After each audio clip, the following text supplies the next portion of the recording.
Monday Morning Marketing Podcast is brought to you by Esther of IPA Group, bringing premier online promotion to your business. And Melanie of Stomp Social Media Training, who empowers business owners to manage social media and marketing for themselves. And we're back with another episode of the Monday Morning Marketing Podcast. Today we're talking about planning your summer marketing. Okay, so yes, we are a little late to the show if you're just joining us here in July, August.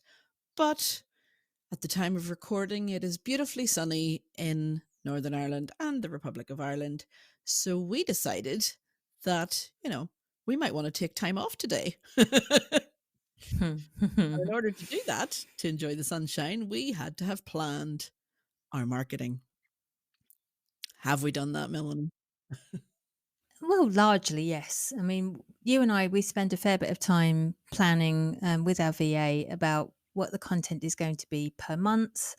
We look at, what's going to be most talked about, what topics have been raised by people who've sent messages in or emails in. We also look at the type of people who approach us to speak as well. And we see, okay, can we slot them in at the right time? And as you know, maybe our listeners haven't been listening, but we also offer the opportunity where you can sponsor a podcast as well.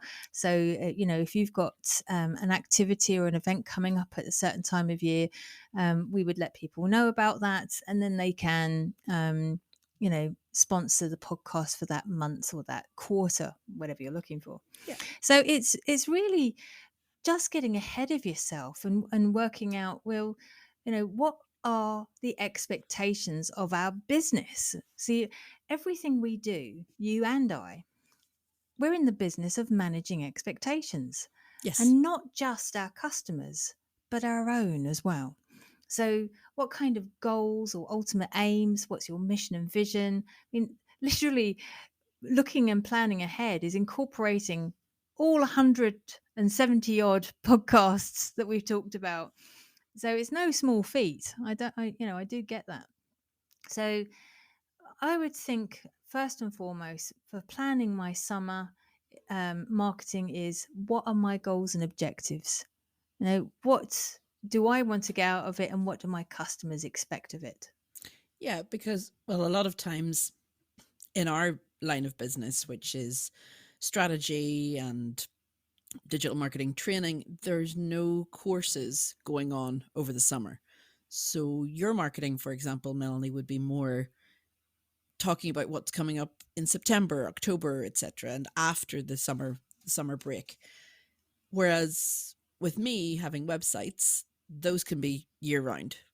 Although we tend to find that a lot of people don't want to plan their websites over their summer because they're either True. in a really busy industry themselves, where summertime is their most mental time of year, where they're the busiest, or they are also taking a couple of months off to stay with their family and to, do things with the kids and enjoy the brief Irish summer that we have, or take advantage and go to foreign climes and enjoy that.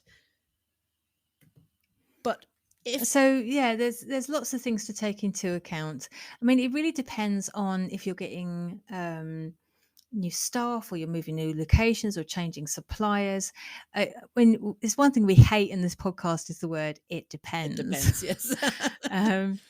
Such a marketing term. It really does. It really does. It does. And we were talking before the podcast that if you have a seasonal business that is busiest during the summer, then your summer marketing should have been started months ago. Sorry to burst your bubble. You cannot just start in the middle of June or July and expect miracles. Miracles can happen because you could be their last minute booking that they're looking for. You could be the person that they are just reaching out to get to. Or you could be listening to us in Australia and your summertime isn't for another few months. So you're still okay. So, I mean, there should be a plan ahead all the time. I mean, if you're a corporate or a large business and you're maybe doing wedding fairs or event management, then you would have had your goals, objectives, your who's going to be working on what team and drivers and runners and all sorts of other things. But the majority of the people who listen to this podcast are smaller businesses. And so what you're going to be doing, so you'll be either a sole trader or, maybe 3 or 4, 5 staff, that sort of thing. So what your objectives are going to be is, okay, who's going to be around during the summer? Who's going to be off with the kids? Make sure people have booked their holidays and give you plenty of notice. And then work out, what do you want done by the end of that month or that quarter? And, obviously measure it against your previous quarter and make sure you're still on target for your end of year goals, which of course you would have all written down earlier on this year, I'm sure. Of course, because they are always on top of everything. Absolutely. But if they aren't, then it's not too late. You can still write down goals for this week, for this month, for this quarter, and still knock it out of the park because we believe in you and you can get this done. And like we were saying, just because you have a seasonal business that is busier in the summer doesn't mean that your marketing is done either, because there are people already watching for next summer. They are Mm, looking at your marketing going, are people having fun in that location? Is it somewhere that I would want to go to next summer? Is it somewhere that I want to take my kids to? Is it something that would interest my kids when they're slightly older? mm. All of these things people are always watching. Sounds a bit ominous, but they are, you know. Nobody plans a holiday. Stalker. Nobody plans a holiday in a week unless you're me. But, you know, there are other people. I have friends who plan next year's holidays. They're already planned. They're already, Mm. ready to go. Well, we're already planned for one, aren't we? Well, we are. Yeah. Yeah. But because, they've done their marketing, they've done the groundwork of this is how good this event is going to be, this is how good this location's going to be. You have to create that FOMO. Shout out to Making Sang Making. for the FOMO. And you just have to create that desire in people to want to go, even if it's off peak, right? Because your location could be, let's say, a caravan park. Okay. And I'm only saying that because literally yesterday I was looking up some places to go over the summer, and one place is booked up until December. Now, do I really want to go to a caravan Wow. over Christmas week? No, I do not. But they're booked up for the rest of the year because of word of mouth, because of FOMO, because people are talking about it, because of their marketing, because of all these factors in together that have made it the place for people to want to go. So when a friend said, "Oh, why don't you look at these holidays?" and I went in and it said there is no availability in your location until Christmas week. I went, okay, no, thank you. But it'll make me Mm. look at Christmas for next summer. You know, So let's say you've got all of your objectives, your plans, your staffing, your holidays, there may be bank holidays or special days or events, all these in place. Then you need to get your strategy in place, which could be using like a project management tool. It could be using a whiteboard. You may use accountability buddies. Esther and I, we both use accountability buddies as well. So it really depends on how you want to construct your marketing plan. Okay. So, my suggestion to you is think of your goals first, and then measure them up against where you've already got to, because, yep, it's worth considering what has and hasn't worked in the past, yep, and then work out a sort of a project management, I suppose. So create a project and then create the tasks that go with it yeah, to structure it. And then the really important thing is to keep measuring and keep, you know, adjusting and tweaking where you need to. And remember that other things can impact how the end outcome is as well. Maybe events being postponed or cancelled, or a new one pops up that you feel is relevant that you should attend or speak at. yes. Now, just when you were saying all that, like measuring against past years and past events.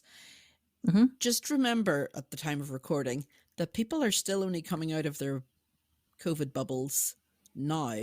So even last summer might have been slower or Mm. less of a boom for your company than this summer could be.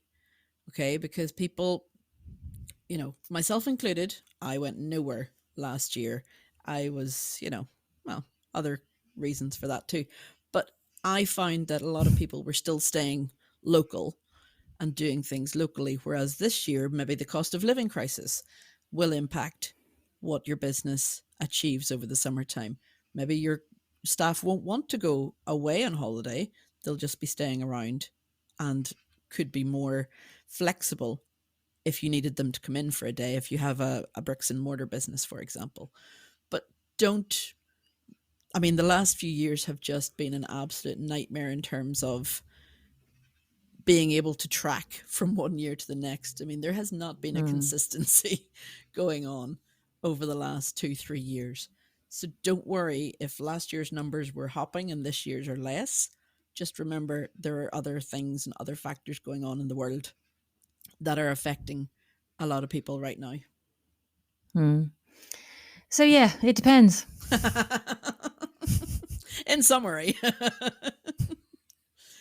But what we're trying to say here is if you haven't got your summer marketing sorted for this summer, definitely have it sorted for the autumn time for kids going back to school, have it sorted for Christmas time, have it sorted for next Easter, have it sorted for next summer.